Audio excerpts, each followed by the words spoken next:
اندر چلو۔ اسے مکمل نظر انداز کی دونوں مصروف ہو گئے اور اس کے مجبور کرنے پر وہ وہاں رکنے پر رضامند ہو گیا۔ ہارون آئلہ کے پاس آ کر بولا اندر آؤ اندر، جبکہ اس کا دوست وہیں کھڑا رہا اور بنا چوچرا کیے جیپ سے نکل آئے۔ ان دونوں کے ساتھ شاندار ہوٹل میں زخمی پاؤں الجھی لٹے اور خواہ بالوں پر ہاتھ پھیر کر اسوانے کی کوشش۔ وہ دونوں مسلسل شکار اور جنگل کی باتیں کر رہے تھے۔ وہ خاموشی سے اپنے ساتھ والے شخص کے جوتوں پر نظریں جمائے تھے، جو بظاہر اس سے لاتعلق نظر آ رہا تھا اور آہستہ سے قدم رکھ کر سست رفتار ہو گیا تھا، اور اس کا دوست بھی اس کی وجہ سے سست چلنے لگا۔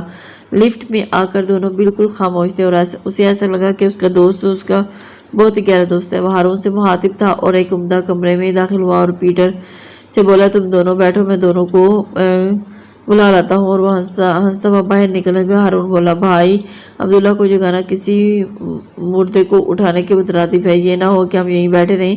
وہ اچھے موڈ میں تھا۔ بیٹھ جاؤ۔ اس کی آواز پر آئلہ نے اس کی طرف دیکھا اور اسے دیکھ رہا۔ وہ خاموشی سے صوفے پر ٹکی اور ایک نظر اس پر ڈال کر کھڑا ہو گیا۔ کپڑے نکال کر باتھ روم میں گھس گیا اور اسی وقت پیٹر اندر آیا۔ اس کو اکیلا دیکھ کر پوچھا ہارون کہاں ہے؟ وہ شاید نہ آ رہے ہیں، اس نے مختصر جواب دیا۔ آپ بھی فریش ہو جائیں، آپ کو باقی دوستوں سے ملوانا ہے۔ ہمارے 4 دوستوں کا گروپ ہے، میں اور ہارون بچپن کے دوست ہیں۔ میں عبداللہ اور مائیکل شکار کے دوران ہی دوستی ہوئی تھی۔ دوستی بھی عجیب، 4 سال نہیں ملتے اور سب الگ الگ ویسے کوئی باسی ہیں۔ سال کے ان دنوں میں ہم ملتے ہیں اور شکار کھیلتے ہیں اور پھر باقی سال فون پر رابطہ رکھتے ہیں، اور پھر بہت شائستہ انداز میں باتیں کر رہا تھا اور اتنے میں ہارون سر کرتا ہوا باہر آ گیا۔ ہو بچے چہرے سے دھویا اصلی حالت میں لانے کے لیے اور وہیں پڑے برش سے اپنے 15 منٹ میں کوشش کی۔ چہرہ اپنا لگا تو اس نے سکون کا سانس لیا، اور اس کے دوست بھی بھوت بن کر ملنے کا کوئی شوق نہیں رکھتے۔ اسی وقت پیٹر اس دوستوں کے ہلکی سی دستک دے کر اندر داخل ہوا۔ وہ ساری بے نیازی بھول کر دوستوں سے ملنے لگا اور مل کر ان دونوں کی نظریں اس پر پڑی۔ اس کی نگاہ پیٹر کی طرف حیران تھی۔ پیٹر اچھے میزبانوں کی طرح متعارف کی طرح رسم ادا کی۔ یہ عبداللہ ہے، پیشے کے لحاظ سے معروف کاروباری شخص ہے، شکار کے شوق ہے، شام اس کا اصل وطن ہے۔ اچھی بات بھی بہترین ہے، شکار کے دوران ہمیں اچھے کھانے بنا کر کھلاتے ہیں۔ اور یہ ہیں جناب سائیکل، انگلینڈ کے رہنے والے مائیکل، ہم سب وہیں پروفیشنل شکاری ہیں، جنگلات میں ان کا علم ہماری رہنمائی کرتا ہے۔ ہارون کے تعارفی پروگرام سے لاتعلق پھر بیڈ پر بیٹھ گئے، جبکہ باقی افراد اب تک کھڑے تھے۔ اس وقت دوپہر کو اب وہ لدا پھندا اندر چلا آیا۔ بیرا اب لدا پھندا اندر چلا آیا اور ٹیبل پر مختلف اقسام کے کھانے سجا دیا اور تینوں سامنے رکھے صوفے پر بیٹھ گئے۔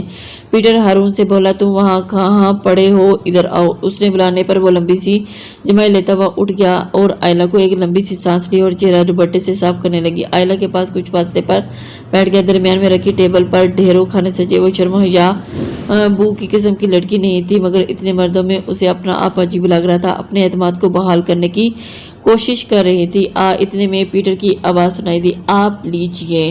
اس نے آئلہ کو مخاطب کیا۔ آئلہ کو مخاطب کرنے کے وہ اس کے ہاتھ میں پلیٹ پکڑا رہا تھا۔ آئلہ نے شکریہ کے ساتھ ہی تھام لی اور ہارون پہلے ہی شروع کر چکا تھا اور اس نے تکلفاً تھوڑا بہت آملیٹ پلیٹ میں نکال کر کانٹے سے ٹکڑے کرنے لگی اور تینوں میں کھانے لگے۔ اور آپ نے میرے بارے میں تو پوچھا ہی نہیں، پیٹر نے اس سے کہا۔ اس کے بولنے سے پہلے ہی عبداللہ بولا پڑا، تم بولنے کا موقع ہی دو تو کچھ کوئی پوچھے نہ تو تجھ سے پہلے تمہارا تعارف کروا سکتا ہوں۔ وہ آئلہ کی طرف متوجہ ہوا، مس آئلہ یہ ہیں پیٹر، سوئٹزرلینڈ کے ہاں سے معروف انجینئر، آپ اپنے آپ کو بہت کچھ سمجھتے ہیں۔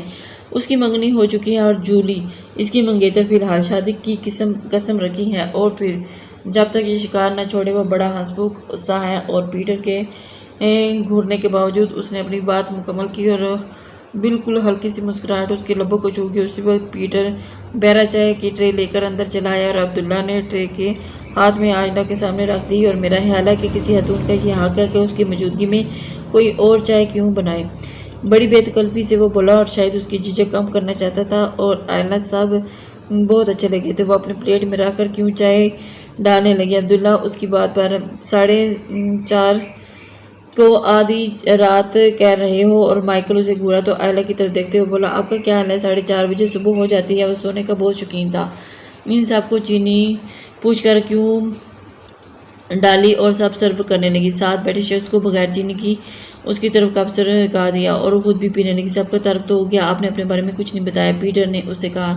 سب متوجہ ہو گئے سوائے اس کے جو اسے ساتھ لایا تھا۔ میرا نام آئلہ ہے، میں پاکستانی ہوں اور میں ٹیکسٹائل انجینئرنگ کی ہوں۔ پڑھائی سے فارغ ہو کر اپنے چچا کے پاس کینیا گھومنے پھرنے آئی ہوں، اور اتنی دیر پہلے اتنا طویل جملہ بولی تھی کہ سب بے ساختہ اس کی طرف چھپانے کے لیے مسکراہٹ چھپانے کے لیے کاموں سے لگا لی، اور بنا دیکھے سمجھ گئی تھی کہ اس بات پر مسکرایا کہ اس کے جواب سے پہلے ہی مائیکل دوبارہ اچھی بات ہے، لڑکیوں کو بھی اس طرف آنا چاہیے۔ پھر اس نے دوستوں سے پوچھا، وہ اینٹی والا قصہ یاد آیا؟ سب کچھ یاد کر کے ہنسنے لگے، شاید کوئی پرانی بات کا حوالہ دے رہا تھا۔ عبداللہ اس کی طرف دیکھ کر بولا، آئلہ شاید بور ہو رہی تھی۔ ہارون نے اس کی بات کی طرف توجہ دیے بغیر ہی مائیکل کی بات کو جاری رکھا۔ آئلہ مسکرا کر بولی، میں بور نہیں ہو رہی۔ اور ایک دم سے، آپ لوگ اپنی بات جاری رکھیں، چلیں پھر، اچھا ہے آپ بور نہیں ہو رہی تو وہ قصہ میں سناتا ہوں آپ جو مائیکل بتا رہا تھا۔ ہم شکار پر تھے اور 3 لڑکیاں وہاں راستہ بھٹک گئی تھی، سب ہی بہت ڈرپوک، ہم نے انہیں لفٹ دے دی، وہاں خوب ہی تماشا ہوئے۔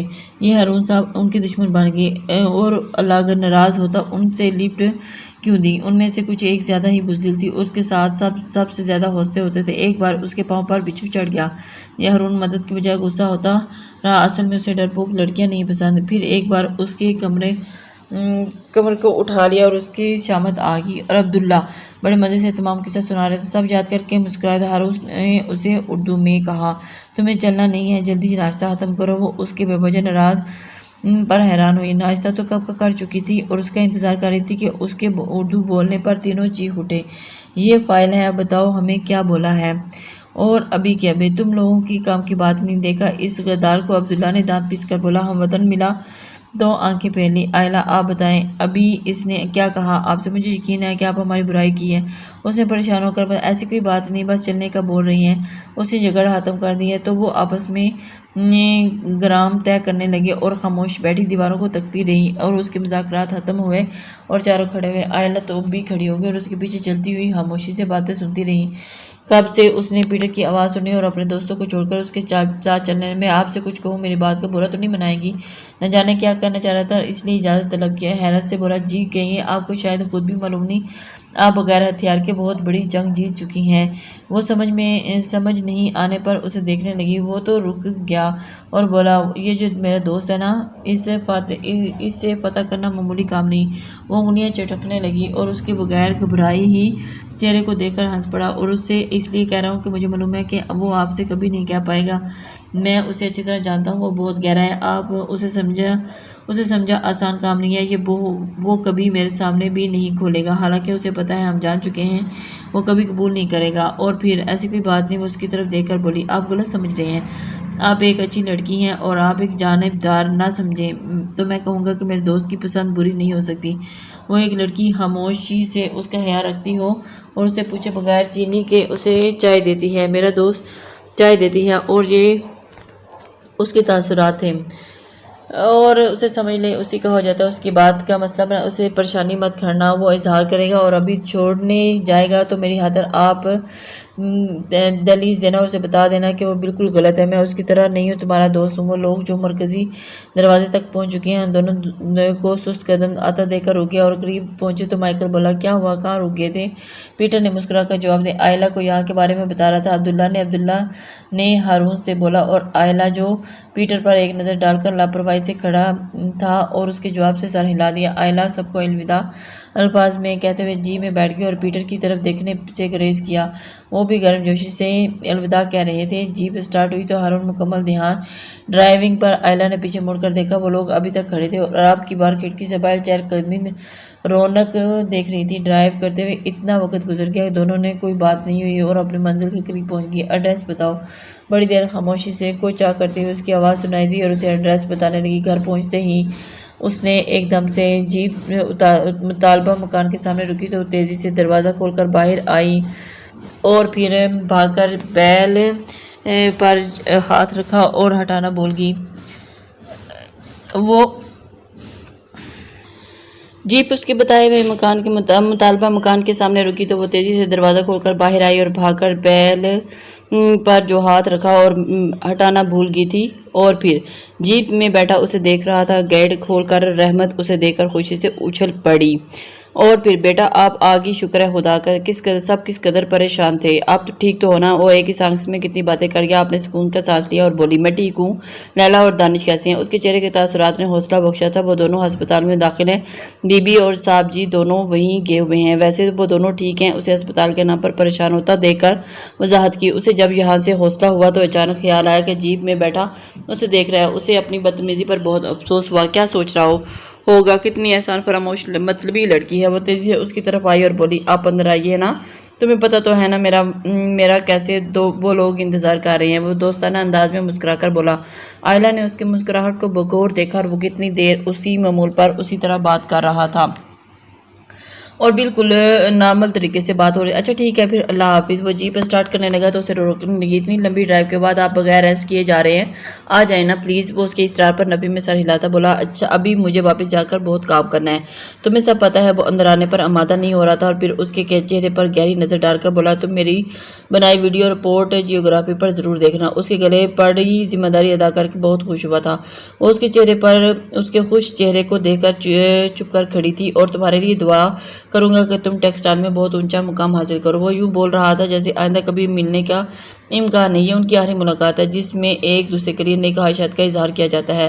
اسے اپنی آنکھوں میں کچھ چبھتا ہوا محسوس ہوا۔ وہ مشکل مسکرائی۔ میں نے کتنے دن آپ کو ستایا تنگ کیا، آپ نے مجھے برداشت کیا، میرا اتنا خیال رکھا۔ وہ رسمی فکریں ادا کرنے لگی اور کوشش کر رہی تھی کہ وہ بول پڑا اپنا خیال رکھنا اور آئندہ تفریح کے لیے وقت اور جگہ کا انتخاب سوچ کر کرنا، خدا حافظ۔ اس کا جواب سنے بغیر وہ جیپ اسٹارٹ کر آگے بڑھا۔ گھڑی لمحہ بہ لمحہ جیپ کو دور جاتا دیکھ رہی تھی اور تو پھر وہ یہ طے کر اب پھر دوبارہ نہیں ملنا۔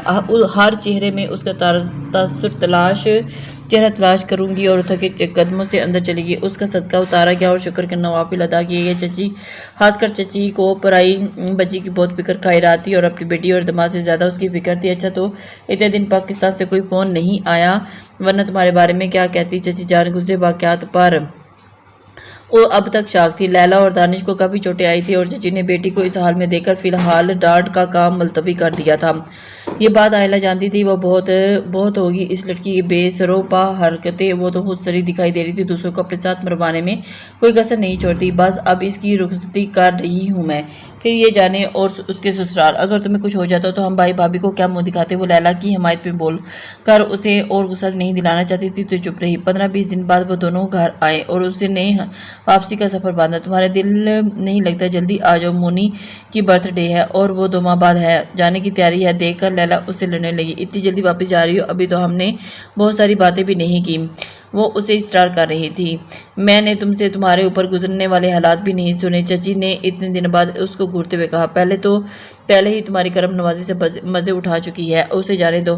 میں نہیں چاہتی کہ تمہارے اوپر تمہیں سایہ پڑے، یہ تمہاری ضد ہے، خود سری ہے نہیں۔ روانگی سے قبل چچی نے اسے اکیلے میں سمجھایا، ہمارے ہاں لوگوں کو ذہنیت بہت خراب ہے، ان تمام باتوں کا ذکر کسی سے نہیں کرنا، لڑکیوں کے لیے کہیں کو کوئی معافی نہیں ہے، ذرا سی بات اور اس کے کردار کا دھبا لگا دیتی ہے۔ اپنی امی کو بھی ہوا تو بتا دینا، باقی کسی دوسرے کو مت بتانا۔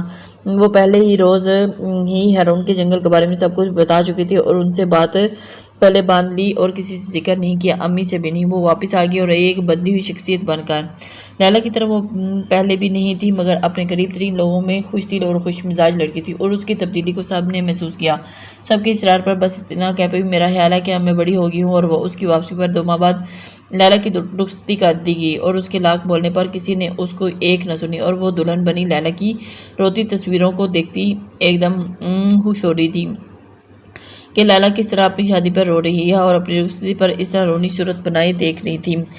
ہنستی رہی اور امی ابو کے ساتھ اس نے طویل ناراضگی کا خط لکھا جس میں شادی میں شرکت نہ کرنے کی گالیاں سسکیاں اور گالیاں سے نوازا گیا اور بیٹی کی رخصتی چچا کو بہت پریشان کرنے لگی۔ انہوں نے پاکستان آنے کی ٹھان لی اور اتنی تیز سے گزر رہے تھے کہ اسے لگتا تھا کہ جیسے اس نے وہ سب خواب دیکھا ہو۔ ہارون اسے کئی خوابوں میں آیا تھا اور آنکھ کھولنے پر اس نے سب کھو دیا اور رات کی تنہائی میں اکثر سوچتی آنسو نکلتے آتے وہ کوئی دنیا کا اور ہی انسان تھا۔ اور اس سے کچھ دیر اس نے دنیا میں اور پھر واپس چلا گیا اور اسے سوچا تھا پاگل لڑکی آج بھی اس کے لیے آنسو بہاتی ہے، وہ تو اب تک بھول بھی گیا ہوگا۔ اگر دوستوں میں کبھی کسی سے بات میری یاد آ گئی تو وہ سر جھکا کر سوچتا ہوگا کہ اس نے بیوقوف اور بزدل لڑکی آج تک نہیں دی جو خواہ میرے گلے پڑی تھی، اور پیٹر پتہ نہیں میرے بارے میں کیا سوچتا ہوگا۔ وہ اکثر خود سے سوال کرتی، تمہاری طرح مجھے بھی یہ غلط فہمی ہو گئی تھی، مجھ سے محبت کرتا ہے وہ ان لوگوں سے میں تھا، وہ ساری زندگی بھی ساتھ رہیں تو اجنبیت ہی برقرار رہتی ہے، وہ اوپر سے ایک دوسرے سے دیوار قائم رکھتے ہیں، کسی کو اجازت نہیں دیتا کہ وہ ارادہ حد پار کر جائے۔ کاش میں چچا کے گھر نہ جاتی، اور اگر لیلا نہ جاتی تو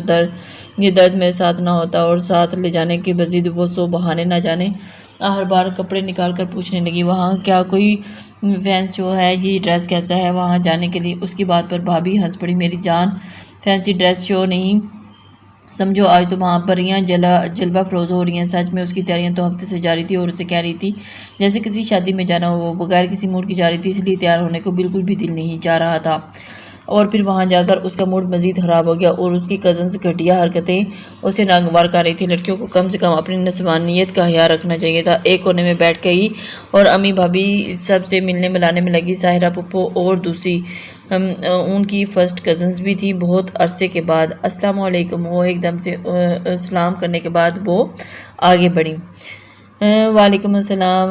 کب آئی پاکستان؟ جن گھروں میں کماری لڑکیاں ہوتی ہیں ایک دوسرے سے سبقت لینے میں کوشش کرتی ہیں، ان کی خدمت بڑی پھپھو کا بیٹا تیمور تھا، اور جو ساری زندگی لندن رہا، پہلی بار پاکستان آیا۔ پھپھو نے آتے ہی بتایا کہ اس کی شادی کرنا چاہتی ہیں۔ آج انہوں نے تمام فیملی کو پی سی میں ڈنر دیا تھا، اور اسی لیے ایک سے بڑھ کر ایک تیار ہو کر آئی تھی۔ لڑکیاں ساری تیمور کے آگے پیچھے منڈلا رہی تھی، اور ان کی امیاں پھپھو کے آگے پیچھے ہار بنی ہوئی تھی، ان لوگوں کی باتوں میں حلیے سے بیزار امی کے پاس آ کر چلنے کا کہنے لگی تو ان کا سر انکار میں سر کرتی ہوئی بولی، کھانا کھاتے ہی چلیں، غزلوں کا پروگرام ہے اور سن کر چلیں گے امی، اور غزلیں وہ سمجھ گئی۔ امی بھی اپنی بیٹی کو پھپھو کے گلے کے ہار بنے بیزار ہو کر وہ پیچھے کسی کونے میں جا بیٹھی، اور اس کے برابر والی کرسی پر بیٹھتے ہوئے بولا، کیا یہاں بیٹھ سکتا ہوں؟